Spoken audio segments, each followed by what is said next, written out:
If I were to tell you no, there's no way he's on steroids, I'll be lying. I'm telling you right now, I think the man is very likely, very possibly on steroids. What's up, YouTube? This is the Pro Fight Fan, and welcome to my channel, where we talk all things fighting, updates, breakdowns, reactions, and everything in between. In today's video, we're talking about Firas Zahabi and his statements on Paulo Costa and PEDs, and we're starting right now.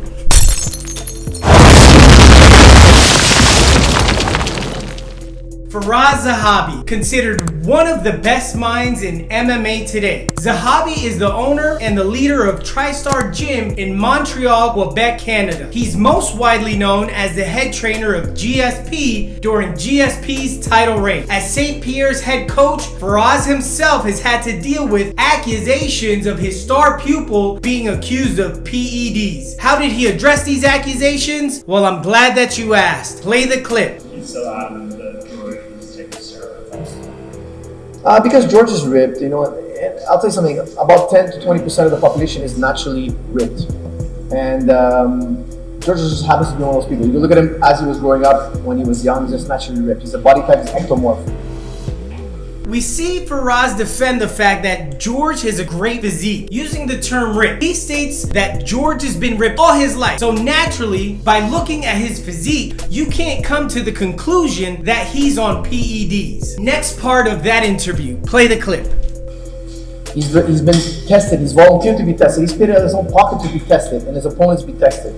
And he never failed one single test. So just because somebody's lean and extremely competent in fighting doesn't mean they're on drugs. That's the truth. He's then asked if he considers GSP the GOAT, being that he's never tested positive for PEDs. And he states, I think it cements him as the greatest fighter of all time because all the other candidates had USADA issues. He also states if you're contaminated at one time, it's not out of the realm of possibility to assume that you may have been contaminated at other times. We'll talk a little later about why I think this last statement is important when it comes to his remarks pertaining to Paulo Borrachinha Costa. Fast forward now, and many of you may be aware that on occasion, Firas will do a live chat pre-fight analysis for upcoming UFC events on his YouTube channel, TriStar Gym. On September 3rd, he did a pre-fight analysis for the upcoming event UFC 253, where UFC middleweight champion Israel the Last Style Bender Adesanya is going to take on Paulo Borrachinha Costa. Around the 11.5-minute mark, as Firas reads a comment, play the clip.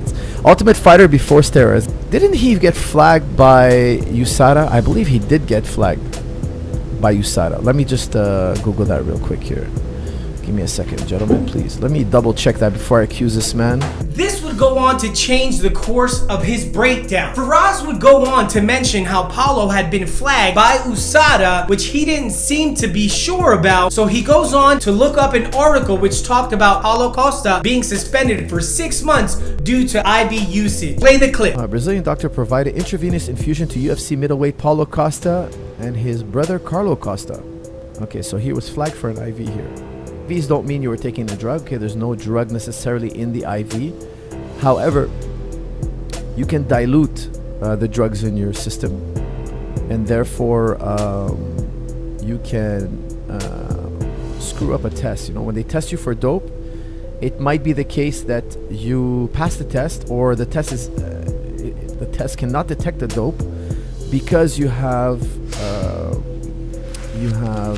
diluted it with the IV. So in this portion, Firas makes some excellent points about an individual trying to dilute testing samples by flooding their system with fluids through the usage of IVs. Looking at the two instances in which Paulo was flagged by USADA, which were after weigh-ins for UFC 212 and weigh-ins for UFC 217, Paulo would go on to state that his reasoning for taking the IVs was to recover from a rigorous weight cut. Look, I'm not making light of the IV usage. For Paulo going on to take these IVs is an unfair advantage in and of itself. His opponents didn't benefit from the IVs to cover from their own weight cuts, and if he's willing to do something that's against the rules at one point, this could possibly mean he's willing to get an unfair advantage in other areas as well. The key word being possible. Let's move on. A few seconds later, Firas goes on to talk about Paulo's infamous tweet where he states that USADA has not come to test him.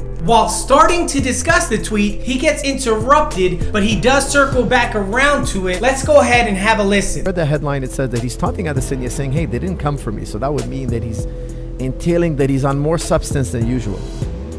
Especially after reading that headline, if he's taunting Adesanya, saying, hey, Brazil, because of COVID, for those you don't know, because of COVID right now, I bet USADA has taken a break. Okay, they haven't really been coming around as much. Maybe Paulo Costa's taken that as a green light for him to do any substance he wants. Who knows? I didn't read the full article. Maybe he's just kidding around. Come on, Firas. It was just a trolling tweet. I think that this was obvious. All you have to do is go to the USADA site and you'll see that Paulo has been tested 5 times in the 3rd quarter of this year. 5 times from July through September. Firas will then go on to point out the biggest evidence. Evidence being the available body of facts or information indicating whether a belief or position is true or valid. Let's have a listen. For me, the biggest evidence that he's on steroids is if you look at his past performances, he didn't look super strong, he didn't look super explosive, he didn't have incredible cardio, and he's fighting lower level opponents.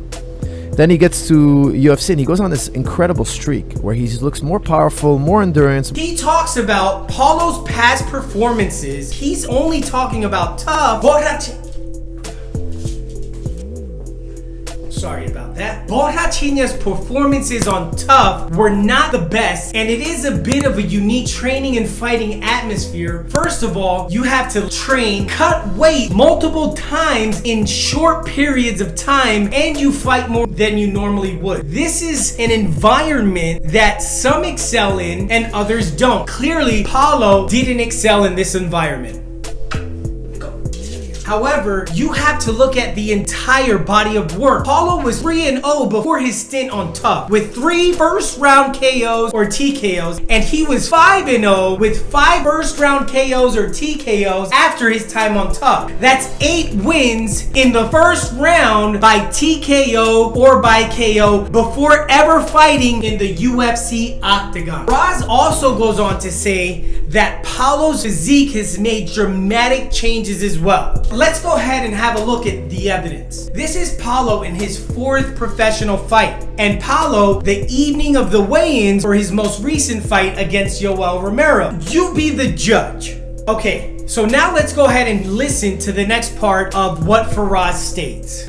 Look, if I were to tell you, no, there's no way he's on steroids, I'll be lying. I'm telling you right now, I think the man is very likely, very possibly on steroids. It's very likely, very possibly on steroids. Now, we already discussed the infamous tweet, but Firas states how Paulo took IVs knowing he wasn't allowed to do so. And I think in Zahabi's mind, if Costa's willing to cheat in one way, he's willing to cheat in another way. And in this case, what Firas is saying is that Paulo is willing to take PEDs to gain an advantage. Now, I'm gonna revert back to Zahabi's point when he was defending GSP. USADA has tested Paulo 45 times. Every single time, the results have come back clean. I'm not saying whether Paulo Costa is guilty or Paulo Costa is innocent. All I'm saying is that Paulo Costa has been tested 45 times, and every single time, he's come in clean. Evidence would show that according to USADA, he is still innocent. Now, you leave a comment down below what you think. If you like the video, let me know by hitting that like button. Make sure to subscribe and hit the notification bell because more videos are dropping. I'm the Pro Fight Fan, and I'll see you in the next one.